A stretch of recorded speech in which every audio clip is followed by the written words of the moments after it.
माणसानं बदललं पाहिजे. पूर्वीची गोष्ट वेगळी होती. पूर्वीची सासू म्हणजे वाघीण होती, वाघीण. तिनं एक डरकाळी फोडली की सारं घर शांत होत होतं. फॅन सुद्धा लावायची गरज नाही. AC पेक्षा थंड व्हायचं घर. का? पूर्वीची सासू वाघीण होती. आताची सासू वाघीण नाही, वाघाची मावशी आहे. वाघाची मावशी माहिती आहे ना, म्याव. काळ बदलला. काळानुसार माणसानं समजदार झालं पाहिजे. पूर्वीचा काळ वेगळा, आताचा काळ वेगळा. आता सासू होणं हीच गोष्ट भाग्याची आहे. नाही तर लवकर सासूच होत नाही. आता उगीच फोन लावतात, अक्का आहे का एखादी पोरगी? अक्का म्हणतात माझे 4 पोरं राहिले, तुला कुठून पाहू.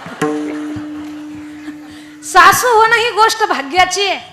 आताच्या काळामध्ये सासूनं सुनबाईला डुसपूस करायचं. रिकाम्या जागा भरत चला पटपट. सासूनं सुनबाईला डुसपूस करायचं, तिला टाकून बोलायचं, तिला पाण्यात पाहायचं,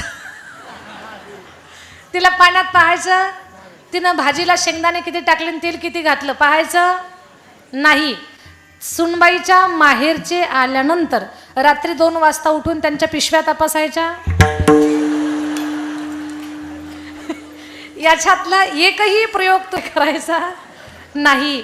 तुम्ही एकच करा, हातात जपाची माळ घ्या आणि सून दिसली तरच म्हणा माझ्या सुनासारखी सून, एवढंच म्हणा. दुसरं काहीच बोलू नका तुम्ही. नाही तुम्हाला सकाळी 9 वाजता तुपातला शिरा भेटला तर मग मला बोला. पण हे वरमच कळत नाही. उगीच तिला बोटं मोडून शिव्या द्यायच्या, तिला काहीतरी बोलायचं असलं करू नका. काळ बदललाय आता. थोडंसं समजदार व्हावं माणसानं.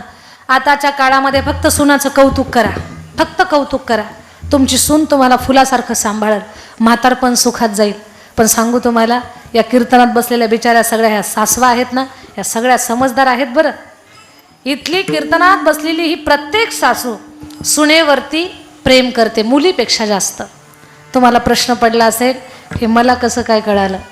हे कीर्तनात बसलेल्या सासवांच्या तब्येतीवरून कळालं मला.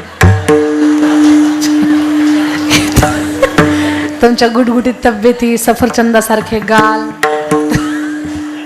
तुम्हाला फक्त सून प्रसन्न आहे. बरं तुम्ही काय साळ. म्हणून माझ्या ताईंनो, घरातलं सासू सुनेचं भांडण साजरं होईल. मी फक्त सासवांनाच सांगणार नाही, तर सुनबाईला सुद्धा सांगणार आहे. सासूनं सुनेमध्ये लक्ष्मी पाहावी आणि सुनबाईनं सासूमध्ये आई भगवती पाहावी. दोघींनी प्रेमानं परिवारामध्ये राहावं. ज्या घरामध्ये सासू सुनेचं प्रेम आहे त्या घरामध्ये इंद्राची संपत्ती, कुबेराची संपत्ती आणि इंद्राचं ऐश्वर्य त्या घरामध्ये नांदत असतं. हे समजून घेतलं पाहिजे. सुनेनं सुद्धा जबाबदारीनं राहायचंय आम्हाला. तुम्ही खूप विद्वान आहात, तुम्ही खूप शिकलेले आहात, पण तुमच्या ज्ञानाचा उपयोग, सुनबाईला सांगते, सुनबाई ऐका, तुमच्या ज्ञानाचा उपयोग एका घराची 2 घरं करण्यासाठी करू नका, घर जोडण्यासाठी करा. तुमच्या माहेरचा झेंडा फडकल, माहेरचं कौतुक होईल. अरे काय सोन्यासारखं लेकरू घडवलं त्या आई वडिलांनी. जोपर्यंत घरामध्ये गोडवा नांदू शकत नाही तोपर्यंत माणूस सुखी राहू शकत नाही. लक्षात घ्या, संसारातल्या अडचणी संपल्याशिवाय परमार्थ सुद्धा नीट माणूस करू शकत नाही. म्हणून जगणं अगोदर शिका, परमार्थ आपोआप तुमचं जगणंच परमार्थ होईल नंतर.